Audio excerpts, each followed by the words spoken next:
Assalamualaikum warahmatullahi wabarakatuh.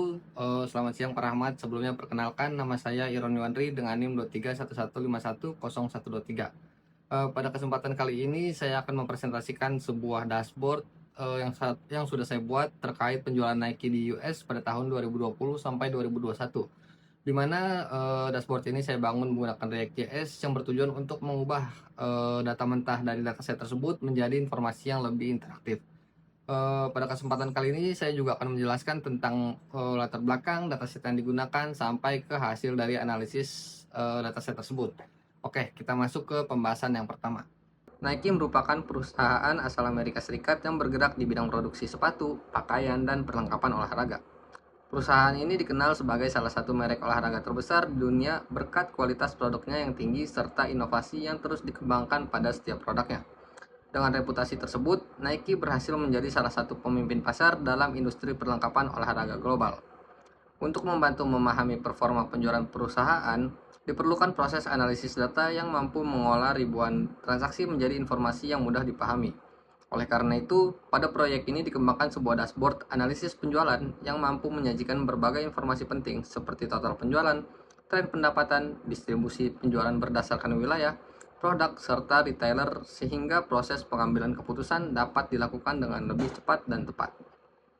Dataset yang digunakan dalam proyek ini adalah Nike Sales Dataset yang berisi 9.360 data transaksi penjualan yang terjadi di berbagai wilayah di Amerika Serikat selama periode 1 Januari 2020 hingga 31 Desember 2021. Dataset ini diperoleh dari Kaggle, yaitu platform penyedia dataset terbuka yang banyak digunakan untuk kebutuhan analisis data, penelitian, dan pembelajaran. Dataset terdiri dari 9 atribut utama sebagai berikut. Invoice date menunjukkan tanggal terjadinya transaksi penjualan. Produk menampilkan nama produk yang terjual pada setiap transaksi. Region menunjukkan wilayah geografis tempat transaksi berlangsung. Retailer berisi nama retailer atau toko yang menjual produk Nike. Sales method menjelaskan metode penjualan yang digunakan seperti in-store, online, maupun outlet. State menunjukkan negara bagian tempat transaksi dilakukan. Price per unit menampilkan harga jual setiap unit produk. Unit sold menunjukkan jumlah unit produk yang berhasil terjual. Total sales menampilkan total nilai penjualan yang dihasilkan pada setiap transaksi. Selanjutnya ada flowchart pengolahan data, di mana flowchart ini menggambarkan keseluruhan proses pengolahan data, mulai dari data mentah hingga menghasilkan visualisasi yang ditampilkan pada dashboard. Proses ini diawali dengan membaca file Nike dataset.csv menggunakan skrip parse_csv.js. Skrip ini bertugas melakukan proses parsing terhadap setiap baris data, kemudian mengubahnya menjadi objek JSON dan menyimpannya ke dalam file Nike Sales Data JSON. Selanjutnya, data diproses oleh Nike Data Processor.js melalui 6 tahapan utama. Tahap pertama adalah filtering, yaitu menyaring data serta mengelompokkannya berdasarkan kategori dan wilayah. Tahap kedua adalah perhitungan Key Performance Indicator atau KPI seperti total penjualan, jumlah transaksi, total unit yang terjual, serta berbagai indikator utama lainnya. Tahap ketiga melakukan proses grouping, yaitu mengelompokkan data berdasarkan kategori produk, region, state, maupun retailer. Tahap keempat membentuk time series penjualan sehingga dapat menghasilkan tren pendapatan bulanan yang akan ditampilkan dalam grafik. Tahap kelima mempersiapkan data transaksi agar siap ditampilkan pada tabel recent sales. Tahap terakhir menyusun seluruh data KPI dan hasil analisis ke dalam satu paket data yang akan digunakan oleh halaman dashboard. Seluruh hasil pengolahan tersebut kemudian disimpan ke dalam React Data Context sehingga dapat diakses oleh seluruh komponen aplikasi tanpa perlu melakukan pemrosesan ulang. Output dari proses ini menghasilkan beberapa objek data, yaitu KPI data, KPI sales data, sales by kategori, sales by region, sales by state, top retailers, recent sales, sales transaction, sampai ke revenue trend. Objek-objek tersebut kemudian digunakan oleh berbagai komponen antarmuka seperti KPI card, bar chart, region map, trend line chart, dan recent sales table, sehingga dashboard mampu menyajikan informasi penjualan secara interaktif, informatif, dan mudah dipahami oleh pengguna. Kemudian pada mockup desain dashboard tersebut, persis seperti yang saya presentasikan pada malam itu, terdapat total revenue, unit sold, sampai ke total produk. Terus ada berbagai macam chart yang saya gunakan, terus sidebar yang digunakan juga ada dashboard, sales data, dan ada beberapa improve yang akan saya tambahkan di dashboard nantinya. Kemudian saya akan menjelaskan terkait struktur project tersebut, mulai dari folder SRC Components yang berisi seluruh komponen antarmuka yang digunakan kembali pada berbagai halaman dashboard. Ada dashboard layout yang merupakan layout utama yang menggabungkan sidebar, header, dan area konten. Kemudian ada header.jsx yang menampilkan judul halaman, filter tanggal, notifikasi, dan profil pengguna. Selanjutnya ada sidebar.jsx berisi menu navigasi menuju setiap halaman dashboard. Kemudian ada KPI card digunakan untuk menampilkan indikator utama seperti total sales dan total orders. Kemudian ada sales by kategori, menampilkan grafik penjualan berdasarkan kategori produk. Ada sales by region, menampilkan distribusi penjualan berdasarkan wilayah. Revenue trend, menampilkan grafik tren pendapatan dari waktu ke waktu. Recent sales, menampilkan daftar transaksi terbaru. Sampai ke top retailers, menampilkan retailer dengan penjualan tertinggi.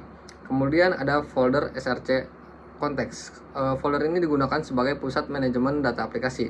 Ada konteks.jsx mengelola proses autentikasi pengguna seperti login dan logout. Kemudian ada data konteks yang menyimpan seluruh hasil analisis data sehingga dapat digunakan oleh seluruh halaman dashboard. Selanjutnya ada folder SRC data. Folder ini berisi proses pengolahan dataset, di mana di dalam folder tersebut tuh ada Nike data.js yang menyediakan fungsi untuk melakukan query sederhana terhadap data. Kemudian ada Nike Data Processor, merupakan inti proses ETL yang menghitung KPI, melakukan pengelompokan data, dan menghasilkan seluruh data analitik. Terakhir ada Nike Sales Data.json, merupakan dataset hasil konversi dari file .csv. Kemudian ada folder SRC Page. Folder ini tuh berisi seluruh halaman pada aplikasi. Ada dashboard page, ada sales data page, import page, sampai ke login page.jsx yang merupakan halaman autentikasi pengguna. Oke, selanjutnya kita akan masuk ke dashboard utama atau aplikasi yang sudah jadi. Pada halaman depan terdapat halaman login standar dengan validasi username dan password serta tautan forgot password. Terus menggunakan icon log dan animasi masuk untuk menambah kesan premium. Setelah memasukkan username dan password, kita akan menuju ke dashboard page, di mana dashboard page ini menampilkan kelima KPI utama, termasuk total revenue, unit sold, average price, sampai ke produk kategori. Nah, melalui komponen KPI card yang dapat diklik untuk menavigasi ke detail masing-masing, setiap kartu KPI menampilkan nilai terkini, perubahan persentase dibandingkan periode sebelumnya, serta ikon dinamis. Terus pada bagian tengah menampilkan dua grafik visual, yaitu revenue trend dan sales by region. Bagian bawah memuat sales by kategori, top retailers, serta recent sales dengan tombol view all yang mengarahkan ke halaman sales data page.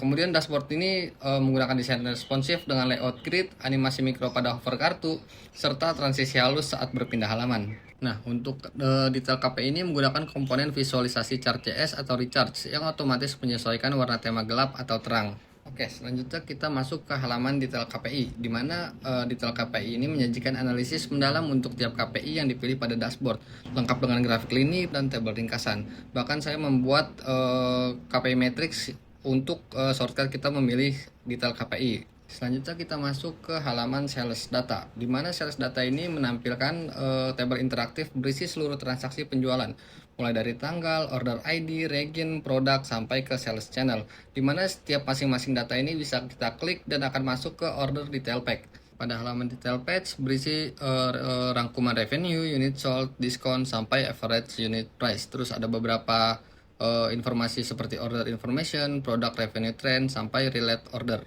Terus kita balik lagi ke halaman dashboard utama. Di sini saya akan menjelaskan terkait revenue trend, di mana revenue trend ini bisa kita filter sesuai jangka waktu yang kita mau, seperti weekly, monthly, sampai ke yearly. Terus di bagian sales by region, kita bisa melihat data lengkap beberapa negara atau region dengan penjualan Nike tertinggi. Dan di sini kita bisa melihat datanya secara lengkap. Oh iya, pada data manajemen saya juga menambah beberapa fitur seperti import data, export data, dan data setting. Di mana import data berfungsi untuk upload dan import sales atau data terbaru dari CSV, Excel, atau JSON format. Kemudian export data berisi tentang beberapa format yang akan kita gunakan untuk mengekspor dari dataset tersebut. Jadi kesimpulannya, perancangan aplikasi Nike Sales Dashboard dirancang untuk memberikan pengalaman pengguna yang modern, responsif, dan mudah digunakan dalam melakukan pemantauan serta analisis data penjualan. Aplikasi terdiri dari berbagai halaman yang saling terintegrasi, mulai dari dashboard sebagai pusat informasi, halaman detail KPI, pengelolaan data penjualan, proses import dan ekspor, hingga pengaturan profil dan sistem aplikasi. Seluruh fitur didukung dengan visualisasi data interaktif, navigasi yang konsisten, serta desain yang terbuka yang menerapkan konsep glassmorphism, responsive layout, dan micro animation untuk meningkatkan kenyamanan pengguna. Mungkin segitu saja presentasi dari saya, kurang lebihnya mohon maaf. Wassalamualaikum warahmatullahi wabarakatuh.